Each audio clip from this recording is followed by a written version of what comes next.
પાદરામાં અંધશ્રદ્ધા ફેલાવવાના આક્ષેપો વચ્ચે ભુવાજી પર છાપો, રેડ પહેલા ફરાર. વડોદરા જિલ્લાના પાદરા સ્ટેશન વિસ્તારના રામનગરમાં ભારત જન વિજ્ઞાન જાથા દ્વારા પોલીસની હાજરીમાં ઘનશ્યામ ભુવાજી પાસે છાપો મારવામાં આવ્યો હતો. કાર્યવાહી દરમિયાન ભુવાજી પોલીસ પકડે તે પહેલા જ સ્થળ પરથી ફરાર થઈ ગયા હોવાનું જાણવા મળ્યું છે.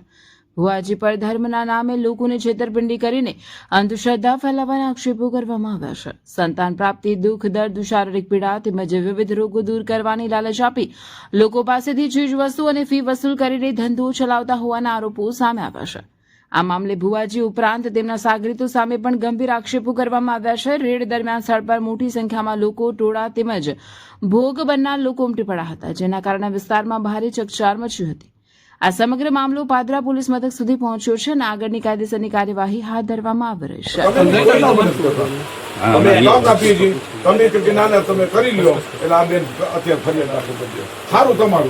અને અત્યારે તમને માતાજી કોઈ મદદ કરશે નહીં. ભૂવો બેસે છે ને ઘનશ્યામ, એની તાકાત નથી કે જાથાની સામે આવીએ એટલે નથી.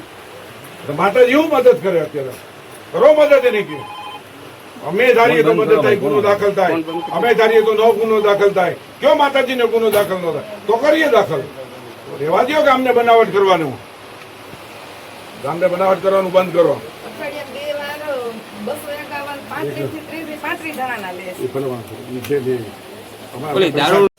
ઝાલા મકવાણા, પત્ની રમીલા, દર્શન અને રાજવીર, પિયુષ ચૌહાણ, રાજેશ વસાવા, સુધીર ચૌહાણ, મનીષ માંડી, મીત વસાવા, વિનોદ, વિક્રમસિંહ, આ બધાના નામ છે. બધાના શું શું કે ભાઈ આ પ્યાલી તું આલીશ તો જ માતા તાર પર રાજી થશે અને સુખી થશે, આ શબ્દ વાપરેલો હતો.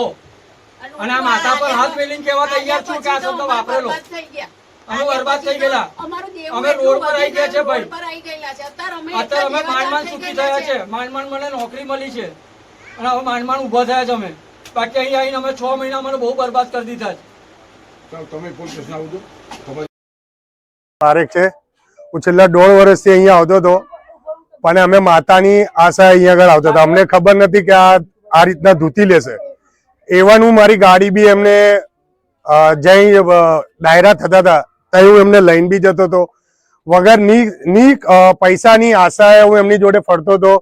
પણ છેલ્લે એવું જાણવા મળ્યું કે આ ભાઈના થોડા ધંધા અવરા છે.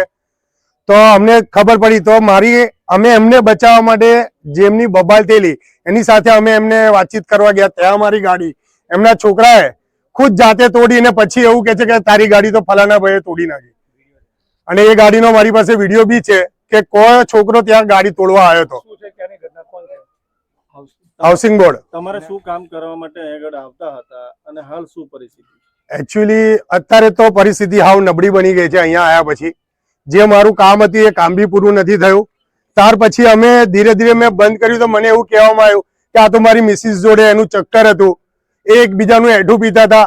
એ બી રેકોર્ડિંગ મારી પાસે છે. પણ હું એ વ્યક્તિને હું મારી મા સમાન માનતો હતો. પણ મારી હાલ ભુવાજીએ મને આ શબ્દ કીધેલા છે. અત્યારે ભુવાજી કઈ જગ્યાએ છે મને ખબર નહીં. એને ફરાર છે ભુવાજી. સાચો ભુવો હોત અને સાચી માતા આવતી હોત તે હાજર અહીંયા ઉભા રહેવા જોઈએ, ભાગી ના જવા જોઈએ. જો ખરેખર એમને માતાજી આવતી હોત તો. નમસ્તે, હું જીતેન્દ્ર પ્રજાપતિ. હું બરોડા રહું છું. હાલ પાદરાનો જ વતની છું. અને મને આવી રીતના અહીંયા આગળ હું આવતો હતો કે ભાઈ ચાલ આપણું કંઈક ભલું થાય. અમે એવી આશાએ આવતા હતા કે કદાચ આનું આટલું બધું નામ છે તો આપણે કંઈક કામ કરી આવીએ. તો મેં આવતો હતો, એમના પગે પડતો હતો, બધું કરતો હતો. તો એક દિવસ એમને ધૂણીને એવું કીધું કે બેટા મને તારો ચાંદીનો ગ્લાસ જોવો છે પ્યાલી માટે દારૂ પીવા. તો આ પ્યાલીનો ચાંદીનો ગ્લાસ મેં મારી વાઈફ તે વખતે માસિક પીરિયડ જે આવે છે લેડીઝને એ ટાઈમ પર હતી. એટલે એ ટાઈમે મેં જો ઝઘડો કર્યો કે ચાંદીનો ગ્લાસ આપણા ઘરમાં છે તો તું લાય, માતાએ માગ્યો છે, કદાચ આપણું ભલું થઈ જાય. એટલે મેં મારી વાઈફ જોડે ઝઘડો કરીને આ ગ્લાસ મેં ઘનશ્યામ ભુવાજીને આલ્યો હતો.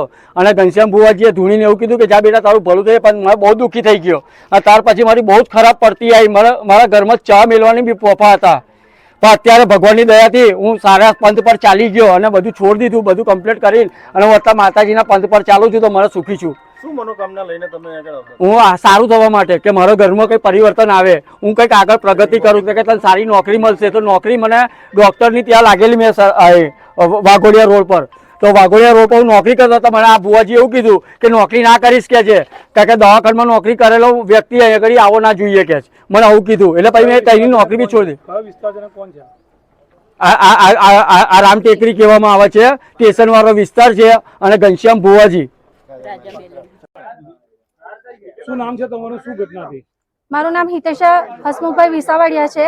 મને સંતાન નહોતા થતા એટલા માટે અમે અહીંયા આવ્યા હતા. અમને જાણ મળી હતી કે અહીંયાથી શ્રીફળ આપે છે અને એનાથી સંતાન પ્રાપ્તિ થાય છે.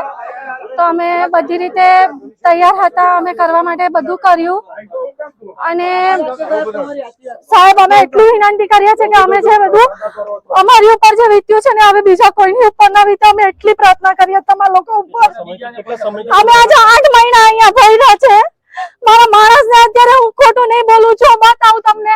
અત્યારે 2 મહિનાથી અમારા ધંધા નથી અને અત્યારે દવાખાનાના ધંધા અમારા કરી દીધા છે. એને 51,000 રૂપિયા અમારી પાસે વિધિના કરીને લીધેલા છે. નામ છે ને શું ઘટના છે? મારું નામ રાજ છે. મને અહીંયા લાવવામાં આવેલો અને કીધું હતું કે તમારું શું છે, તો મને બધી વિધિના બામે બધા પૈસા લીધા છે મારી જોડે. અને મારું એસી મારા નામે જ છે અને મેં મારી પાસેથી એસી લેવડાવ્યું હતું અને 3 લાખ રૂપિયા લીધા છે મારી જોડેથી. ચાંદીની 3 બુટ્ટી જે પાયા લાવે એ બી લીધેલા છે મારી પાસેથી. કોણ છે અને ક્યાંની ઘટના છે? આ ઘટના છે પાદરા રામનગરની ટેકરી, પાદરા સ્ટેશન રોડ. ઘનશ્યામ ભુવાજી રાજા મેલેડિયા નામથી પ્રખ્યાત છે. ઇન્સ્ટાગ્રામ પર બહુ વિડીયો વાયરલ કરે છે અને જેને તેને વસ્તાની બાધા આલે છે. તો વસ્તાની બાધા કેવી રીતે આપે છે, પહેલો પ્રશ્ન એ છે. નગર વિસ્તારમાં ઘનશ્યામ ઝાલા મકવાણા ઉર્ફે ઘનશ્યામ ભુવા છેલ્લા 10 વર્ષથી લોકોના દુર્દગ મટાડવા, સંતાન પ્રાપ્તિ કરવી, કેન્સરના રોગ મટાડવા, આવા જુદા જુદા 25 પ્રકારના દાવા કરી અને લોકોને બ્રહ્મા નાખીને ભરમાવતો હતો અને શારીરિક, માનસિક, આર્થિક લૂંટ કરતો હતો. આ ભુવો અત્યારે ફરાર થઈ ગયો છે અને માતાજી નામે ઘરના પરિવારો 4 સભ્યો છે, ચારેયને 6 માતાજી ધૂણતા આવે છે અને એક ધંધો દુકાન ખોલીને બેઠા છે. કોઈ પણ વ્યક્તિ જોડાવા આવે તો એની પાસેથી 101 રૂપિયાની ફી, 51,000 રૂપિયા, 1 લાખ રૂપિયા જેવી ફી વસૂલ થતા. આજે વિજ્ઞાન જાથા પાસે સત્ય હકીકતની અને ફરિયાદી અને માહિતી આપનાર આગળ આવતા અને પોલીસને સાથે રાખીને ઘરે મુલાકાત કરી. ભુવો ફરાર છે. અમે એની સામે કાનૂની કાર્યવાહી આરંભી છે. અત્યારે તે ફરાર છે તો કઈ જગ્યાએ છે તેને પણ શોધખોળ ચાલુ છે. તો વિજ્ઞાન જાથા લોકોને અપીલ છે કે આ ઘનશ્યામ ભુવા જેવા આવા લંપટ ભુવા હોય એનાથી સાવધાન રહ્યો. લોકોને બરબાદ એનો માત્ર ધંધો છે. કોઈ પણ વસ્તુ પ્રવૃત્તિ રોજગારી કરતા નથી, માત્ર ને માત્ર લોકોની સાથે છેતરપિંડી કરે છે.